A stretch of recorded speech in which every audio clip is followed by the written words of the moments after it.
Mirdita. Mediat ndërkombëtare komentojnë gjërësisht faktin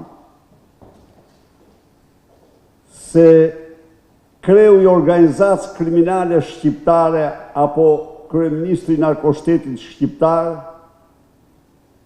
gjendet në vorbullën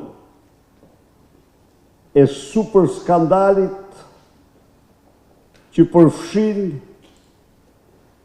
shërbimet më të mëdha inteligjente të planetit, FBI-n,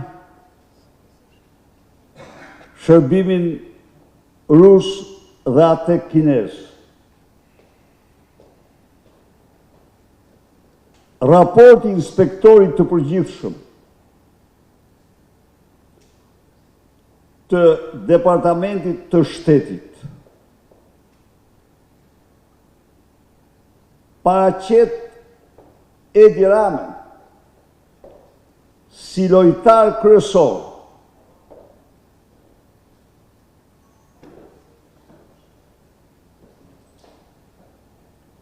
në lojën agjenturore ndër më të fuqishme të kohës.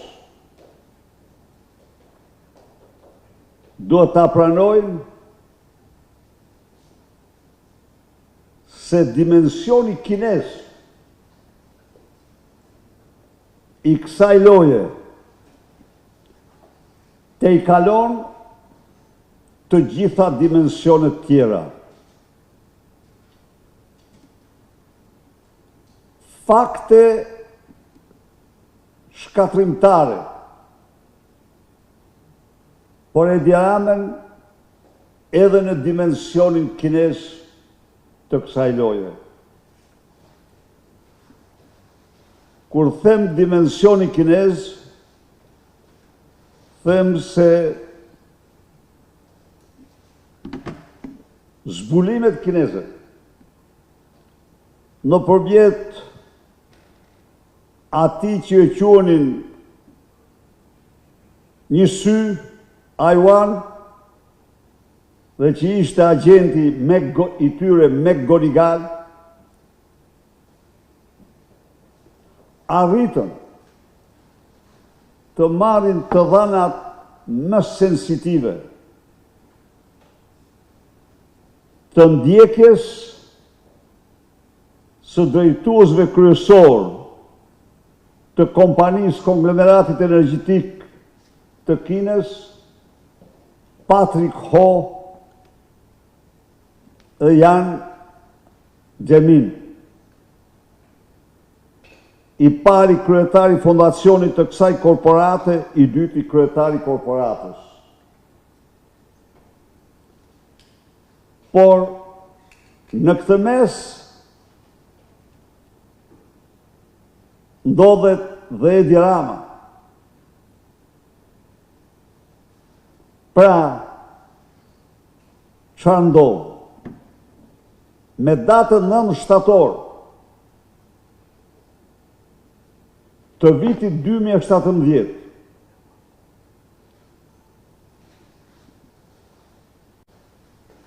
agenti Aiwan, si quhet në kod, në gjuhën e kodit, McGonigal, darkon me Edi Ramën në Tiranë në prani të personit B.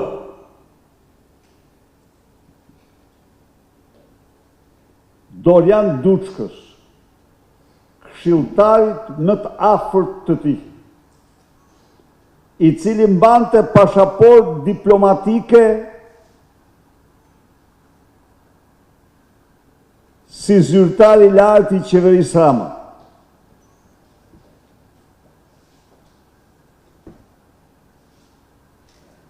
Pas kësaj darke, nga e cila, siç u mor vesh, McGonigal dërgoi mesazhin se jam me kryeministrin e Shqipërisë dhe se ky po më informon për reformën e drejtësisë dhe se këtu do kemi shumë punë.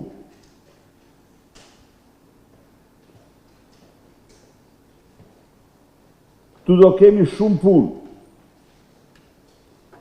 Por në këtë darkë, si që është zbardhur në dokumentat tjera të gjykatës Shteteve të Bashkuara të Amerikës, të Washingtonit, McGonigal pohon se i kërkoi Edi Ramës t'i heqë licencën një kompani ruse dhe t'ja jap një kompani tjetër ruse.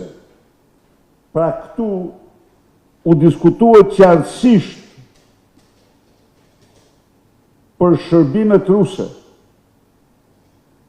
Oleg Deripaska dhe Shestakov përfaqësoheshin tek Edi Rama nga McGonigal. Por ku del tani dimensioni kinez? Shumë interesant. 2 ditë pas këtij takimi në Tiranë,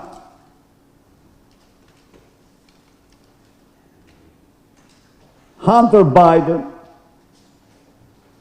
i zhytur totalisht në këtë aferë, takohet me përfaqësuesin e Patrick Ho, presidentit fondacionit të korporatës kineze, dhe përfaqësuesin e Jiang Zemin, kryetarit, presidentit të korporatës. Ku thoni ju? Në Irland, në një hotel,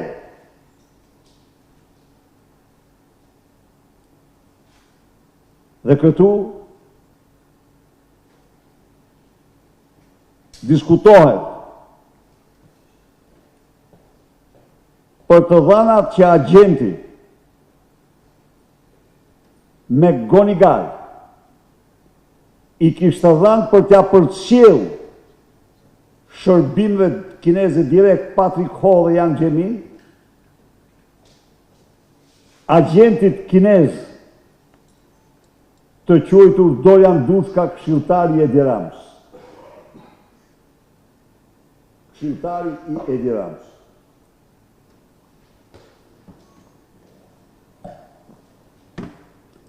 Ajo që është, por që kjo është problem që merren Shtetet e Bashkuara, është fakti se kjo korporat paguan të shuma të mëdha Hunter Biden dhe i paguan të një rrogë mujore €50.000, $50.000 agentit të vetë Dorian Dushka. E vërteta, thot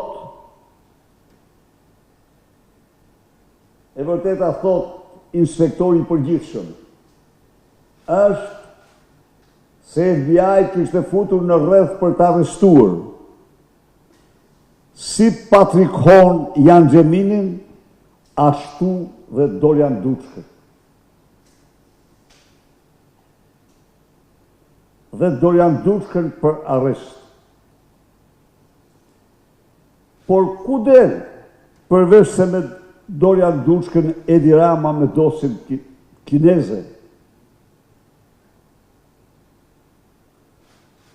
Në dosjen kineze Edi Rama është më i hershëm. Në vitin 2015, një aeroplan special i veçantë i Agjencisë Zbulimit të Kinës për aq sa vlerësohet tani si EFC-a, vjen në Rinas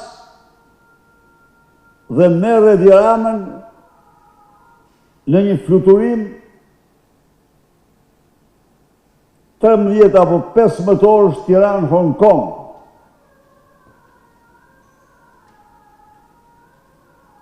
Dhe po kjo kompani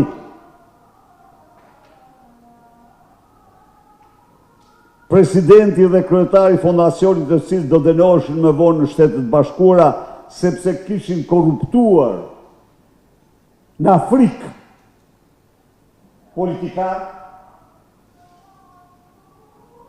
për ata që thonë se ligji amerikan nuk vepron, ligji amerikan vepron kudo që është korrupsioni. Pra për këta, për korruptimin e liderëve afrikan,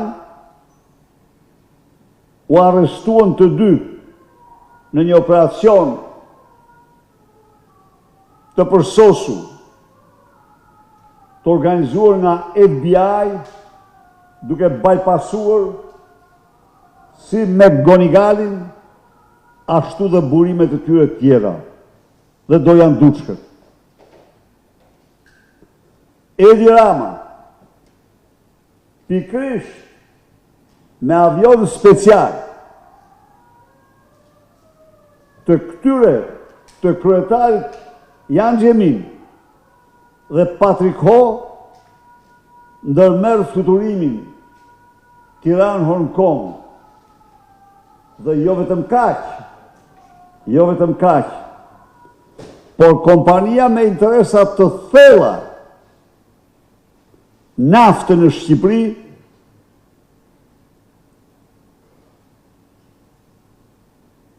i përnoton, i paguan shpenzimet e ekspozitës së zgarravinave, të cilat me pikturat gjojat e Edi Ramës në sallën më prestigjioze të Hong Kongut, ku metri katror në mure për ekspozim kushton qimet e kokës,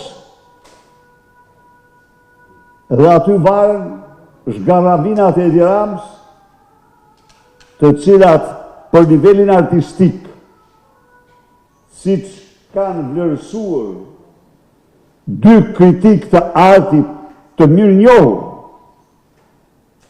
të Bienales së Venecias, janë të një cilësie të zgarravinave të një adoleshentit të droguar.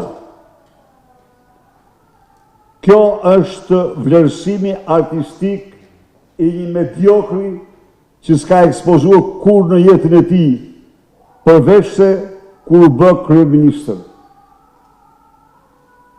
Për të vjerë, nuk ka njeri në të botë që të ketë dorë në vjedhjen e veprave të artit, ikonave si që ka ky ankon. Shit si ikona është të vjedhura. Po vetë, as ti krim. Kjo është dimensioni. Tani, Rama prap kthehet në zyrën e tij në 2017, se çfarë koncesiones i dha kompanisë kineze, kjo kërkon hetim ndërkombëtar. Unë jam sot këtu për të bërë thirrje. FBI, Ministrisë Drejtësisë Shteteve të Bashkuara, Kongresit dhe Senatit, të ndihmojnë shqiptarët në hetimin e këtij super skandali, mbasi Altin Troplini,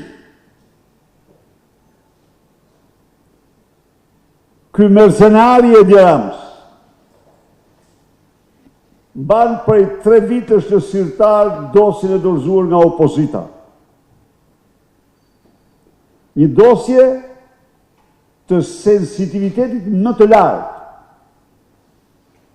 Një dosje e cila mjafton të marrësh dosjen e gjykatës së Washingtonit, dosjen shqiptare të gjykatës Washingtonit, dhe Edi Rama del po aq fajtor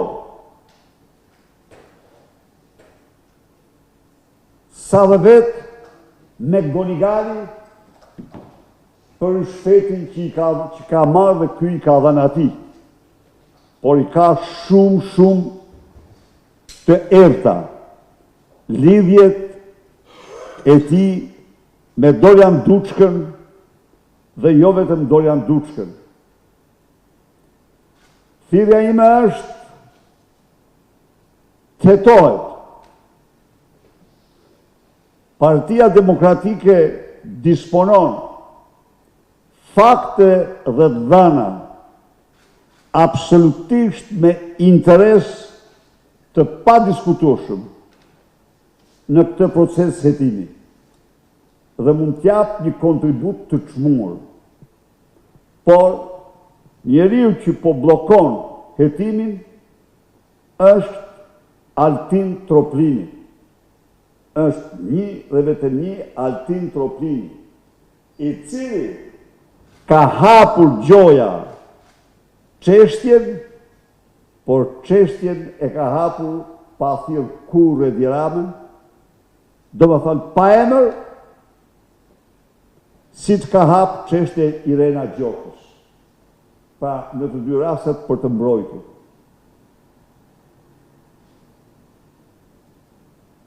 Së dyti,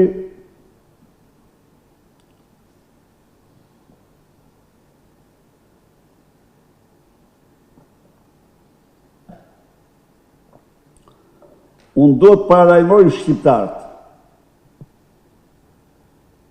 se tek Edi Rama janë zgjuar dhe ulurin demont e etërve të tij xhelat.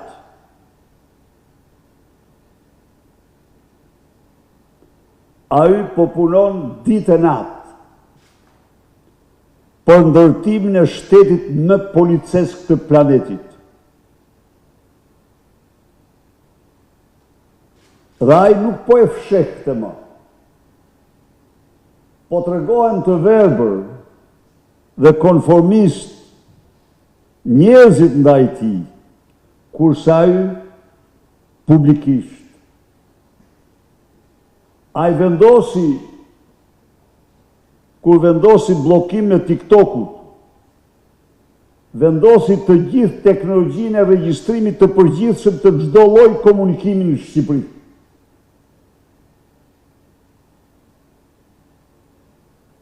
Teknologji të cilën nuk ka vendosur asnjë vend tjetër, sepse ajo është teknologjia më policeske, me të cilët kontrollohet totalisht privatësia e çdo qytetari, shqiptar apo të huaj. Ky operacion, sipas burimeve, është kryer nëpërmjet AKEP-it dhe famozës Vlora Hyseni.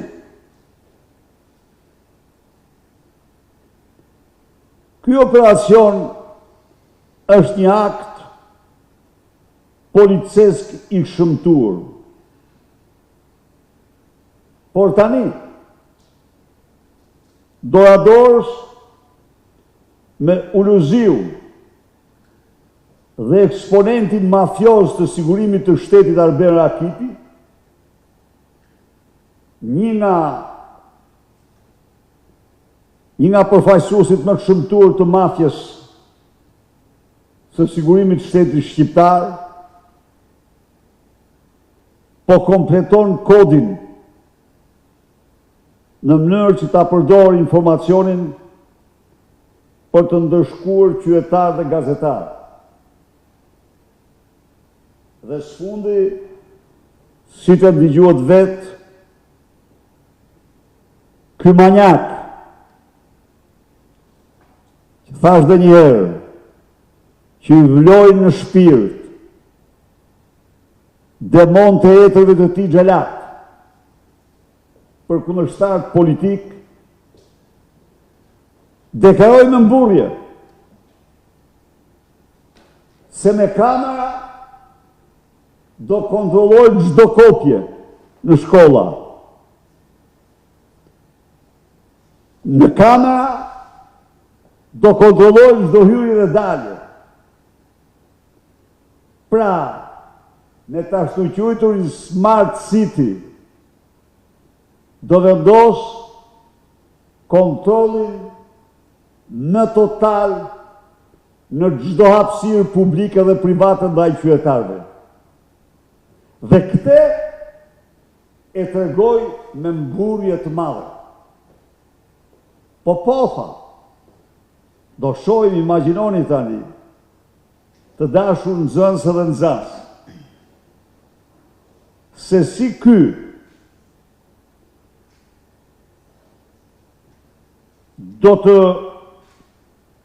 do spionoj ju.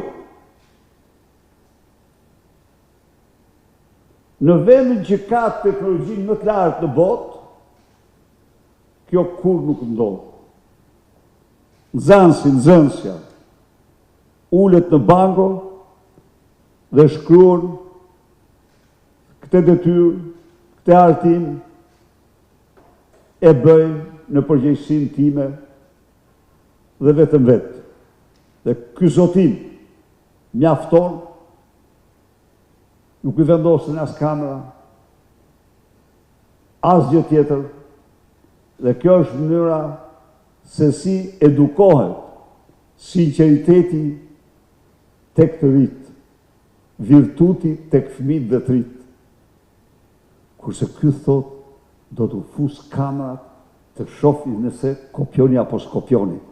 Dhe u garantoj që do t'i shtri kamerat në çdo hapësirë të shkollave. Ky është një akt i paimagjinueshëm. Pra do shohim çdo gjë, ky është Smart City ti. Smart City në një vend demokratik ka synim t'u jap qytetarëve informacionin e duhur në të gjitha shërbimet, trafikun dhe çdo gjë tjetër. Ku nuk ka qëllim kur t'i vëzhgoj, t'i spionoj, t'i observoj ata në këtë mënyrë, siç thot ky bastard i atij që firmosi varjen litar të kundërshtarit politik.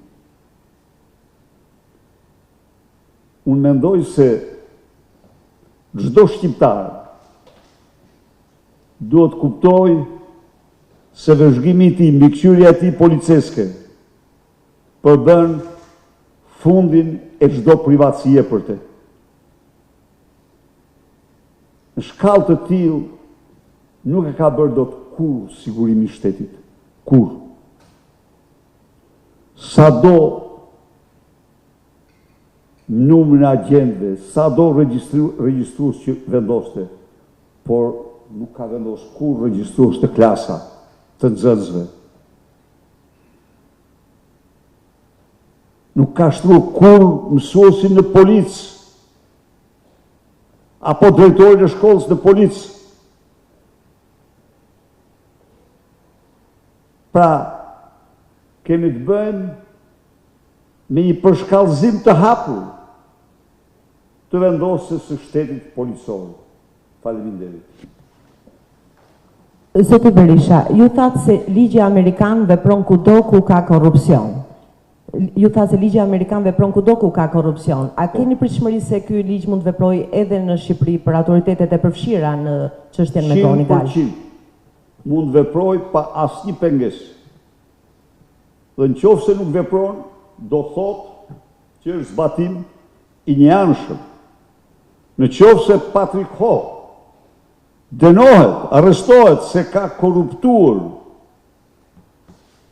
ministra në Ugandë apo në vend tjetër, po si nuk mund dënohet Edi Rama që korrupton njeriun kryesor me mision për të mbrojtur qytetarët amerikanë nga korrupsioni dhe vjen vetë korruptohet nga Edi Rama. Edi Rama është po aq fajtor sa vetë me Gonigal, për të mos thënë korrupsionin e tij nga kompania CFC e tjerë. Pra, është përgjegjës para ligjit, pa e dini ju thëmu një, edhe dosën e Bilalit e ka të hapur. Po, takojeni Bilalin, këtu e keni në Tiranë. Shkoj pyeteni. Bilali u dënuar për shkak të Ramës.